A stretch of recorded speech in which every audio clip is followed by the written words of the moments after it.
BBC Sounds. Music, radio, podcasts.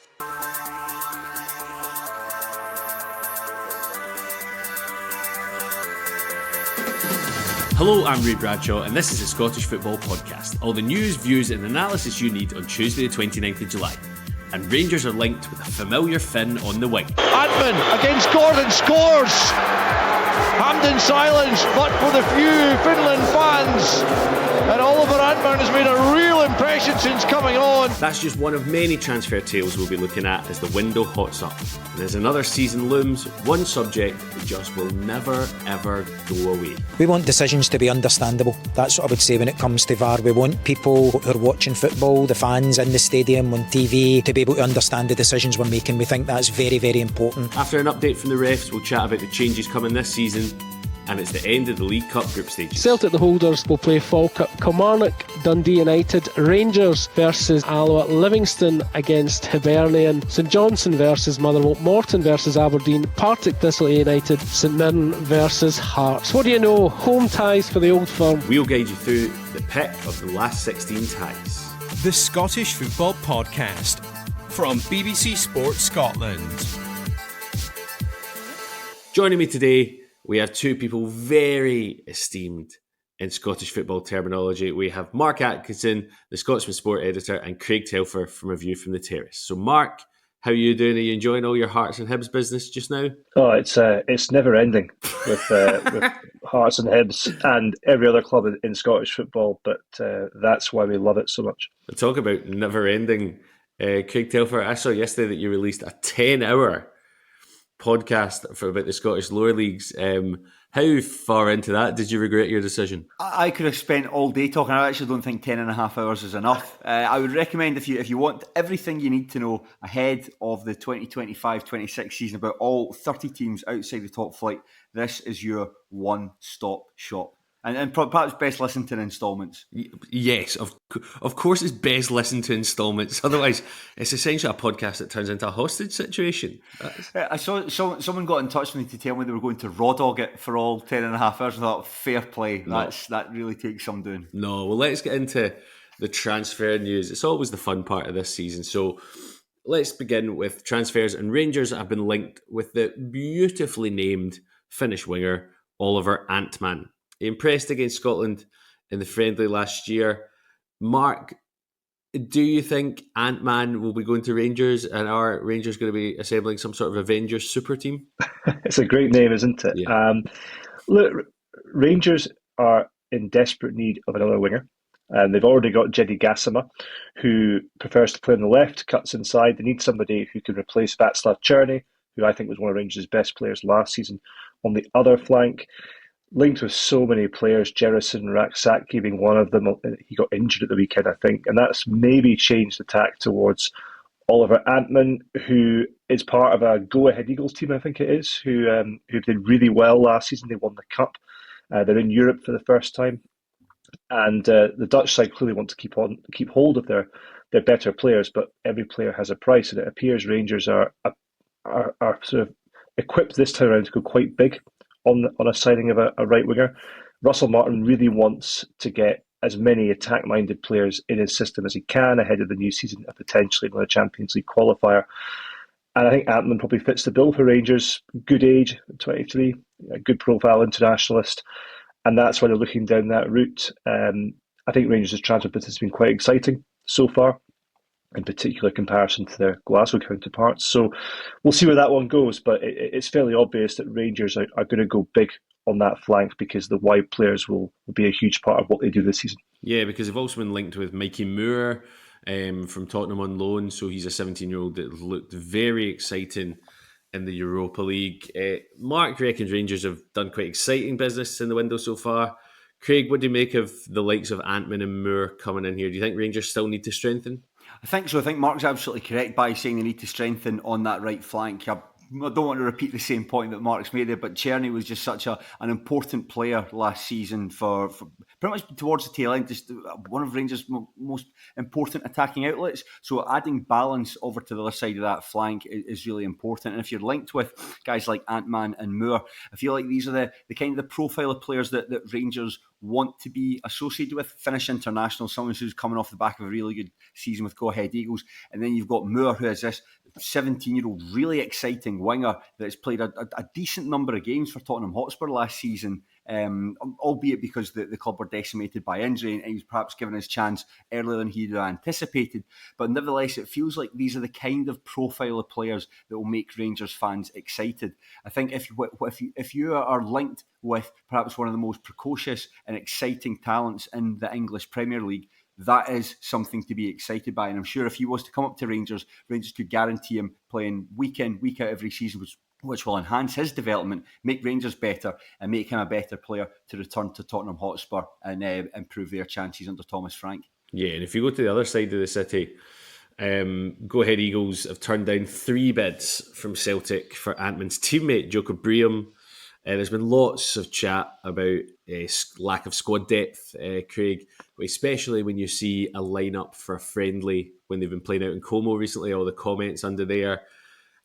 How many more signings do they need? Because they're leaving it late yet again. I think there's leaving it late, and then there's being patient with what you're doing. It's the Lyle Landley quote from The Simpsons: somebody with a mule with a spinning wheel, that kind of thing, where you've got that much money, you don't know how to spend it properly. I think prudence is important in picking the right targets. I think what Celtic need, and I'm not saying anything that's completely revelatory here, I think they need a centre forward. I don't think Adam Ida's quite had the impact they might have expected when they spent £9 million from him, and I think they probably need a bit of cover at centre back as well. However, they've got guys like Dane Murray that are coming through, who looks really promising. I saw him at Queen's Park the first half at Queen's Park last season, and I think he's someone that can come in and add a difference. However, I think that the way it works, it's almost like an arms race between Rangers and Celtic. When Rangers are putting the building blocks together to put a squad that's going to try and narrow that gap between them, Celtic want bringing the players that are going to just keep that gap as wide as possible. So I can understand there's a degree of anxiety, but patience is the watchword here, and I'm sure that Celtic will have the business in place come the end of the transfer window. Yeah, because Celtic and Rangers fans are really known for their patience during the transfer window as well, Craig, aren't they? Especially when they've got money to burn.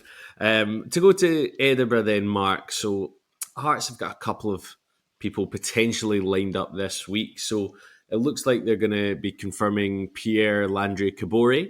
What do you know about him? He is an exciting forward player who predominantly plays out wide but can also play up front. He's been playing in Estonia for FK Transnarva, a player that's clearly been unearthed by the Jamestown Analytics, because I don't think Hearts would have been mining this seam under previous regimes.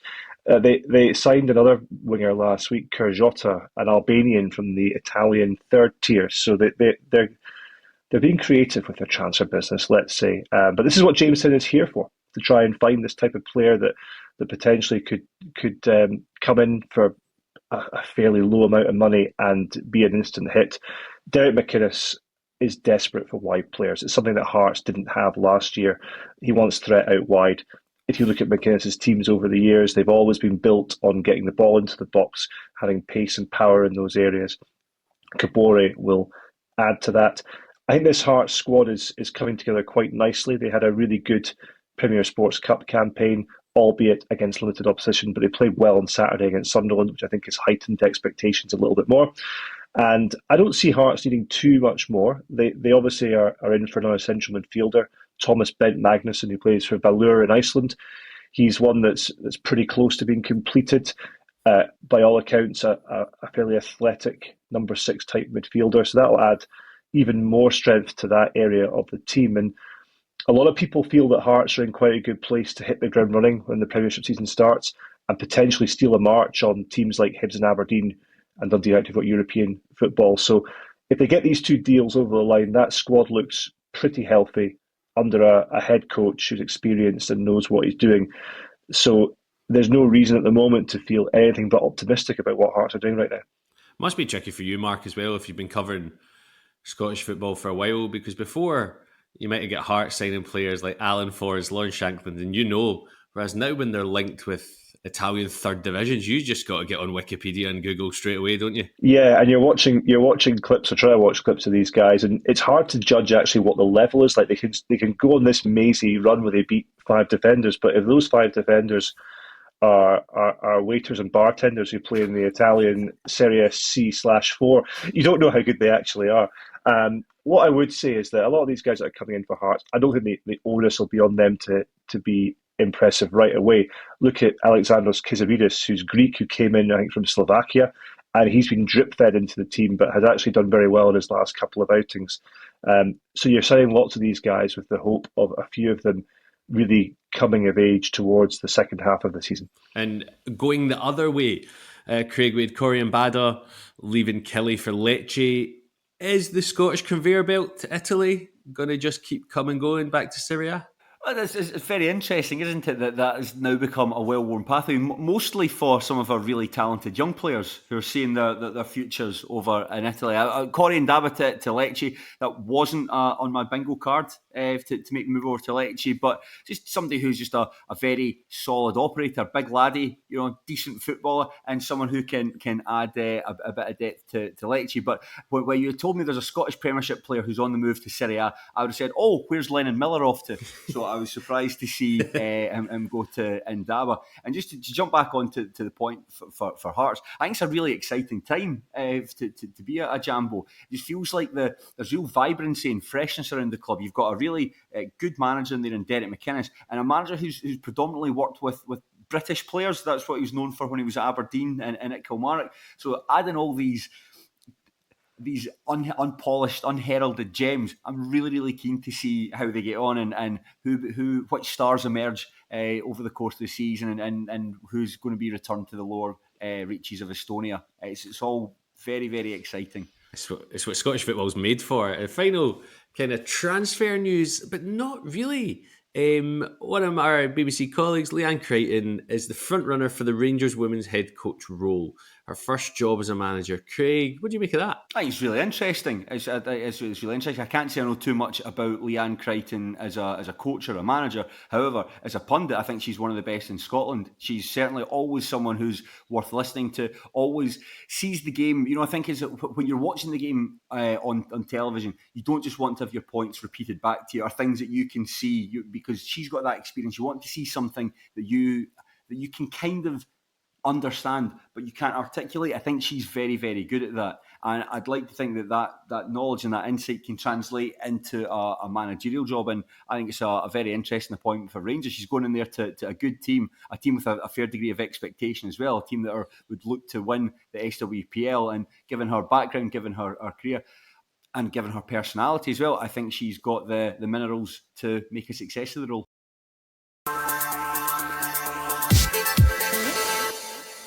We've also heard an update from refereeing chief Willie Collum ahead of the new season. So Willie Collum says he had pilots in to give them lessons on clear communication. So Mark, is communication the part of VAR needing most improvement? Sometimes when I listen to the clips that we get put on the VAR show from Willie Collum, I do wonder if the communication could be a bit better. I think I was at the event yesterday at Hampden, and I was really impressed again by Willie Collum, I must say. He delivered a really good presentation on the new rule changes, and then he spoke to us about why they brought in aviation experts. And his argument for comms is that you get to the right decision quicker, and it's a more concise way of doing things. I think with VAR, we're still in that period where there's going to be teething problems. I think that period is going to last about 5 years. And there's going to be constant improvements made, or attempts to make improvements, because at the end of the day, the proof will be in the pudding when it comes to VAR. When we talk about communication, it's important that the VAR and the AVAR communicate well, because at times they can conflict against each other. I think that was why you had the pilots and the air traffic controllers coming in to sort of show them, look, this is how we communicate in a position of high stress. I mean, we cannot compare making a decision between Ross County and Motherwell and landing a plane that's lost an engine at London City Airport. They're just incomparable situations in terms of what they mean, life and death. But it was quite fascinating to hear Willie talk about how impressed the VARs were with the comments from the aviation guys, but also he claimed that the aviation guys also learned something from the VAR and the referees in his written interviews with us, which we all raised an eyebrow at. But he also said they would look to other industries too to try and get help. And what I quite admire about Willie Collum and also Martin Atkinson, the VAR manager, no relation, I must add to myself. They actually they are really trying to make a go of this. They're trying to improve it, and they're really, I can tell it's a real desire to have in-game comms whereby the officials have the opportunities to speak to the fans. Willie Collum said that the referees will be able to go with that within a matter of months of getting the green light. It's more about stadium infrastructure, but they're happy to speak to the fans and the players to give reasons for big decisions. Again, that will add a layer of entertainment, I'm sure, but also adds a layer of transparency and clarity. So I'd welcome all of that. But as always with VAR, proof is in the pudding. Craig, I noticed you when Mark was talking about stadium infrastructure there, a wee shake of the head there. What's your thoughts on it? I bin it. I know that's not the most controversial opinion. Just bin it. I hate it. I hate VR. I'm sorry. I wish I had something more nuanced and more interesting to say to that. But I was watching Willie Collum, and yes, I think Willie Collum's a good communicator, and I thought the whole idea about bringing aviation experts in is very, very interesting. But ultimately, VAR, I don't think it's made Scottish football better. I remember a friend of mine said your football can be correct or your football can be fun, and I don't think you can have VAR can make it correct, but I don't think it makes it fun. I think that and now when I watch the games on the television that are being refereed with VAR, I just feel like if their goal goes in, I can't celebrate it, I can't properly enjoy it. There's just a wee switch in the back of it that says, "Oh, hang on a second, we'll wait and see what happens afterwards once they bring out it's tracked for 30 seconds or whatever, so they can come to the correct decision." I just don't like it. You can bring in all the communication experts in the world. I just don't think it's going to make the product better. All the stadium infrastructures in the world, I just don't think it's not. I don't think it's made Scottish football better. So, Craig, let me ask you this: Willie Collum said they were open to having goal line technology, but where the money comes from is always the thing that falls down about this. And what would you, if you could improve it in one way, what would you do, or would you just bin it, Craig?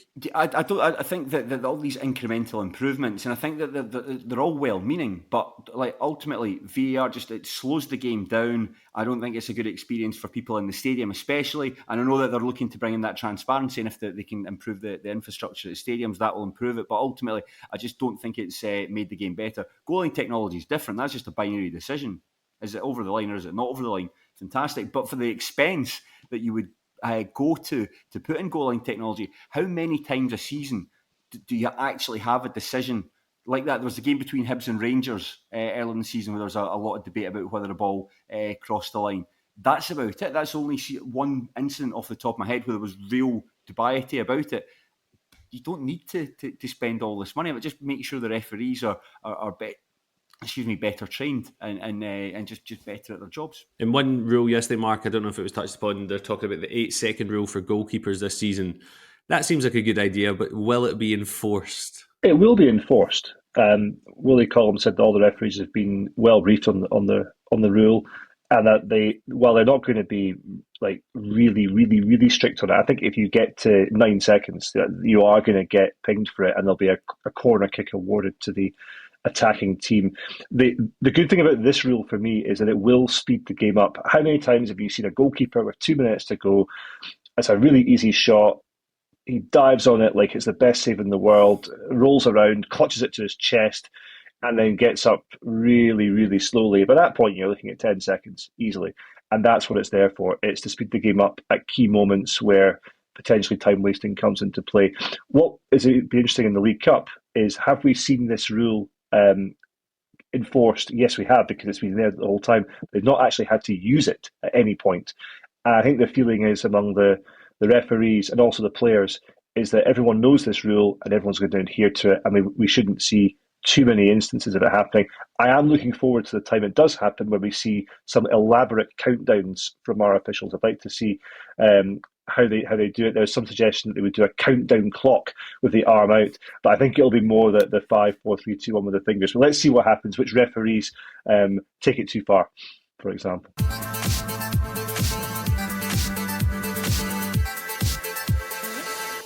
The League Cup draw was made on Sunday, and it's given us some interesting ties in the last 16. So, holders Celtic take on Falkirk, and the real winner probably is the Alloa chairman, who got a trip to Ibrox. Craig, there's lots of ties in here. Any that stand out? Yeah, the Rangers Alloa game. That was the first one that immediately came to mind. I think that everyone associated with Alloa will be absolutely delighted with that. I think earlier in the summer, Andy Graham, the Alloa manager, had talked about the difficulty of recruiting players. And I think that the squad that he's put together so far is maybe one or two positions that could be filled.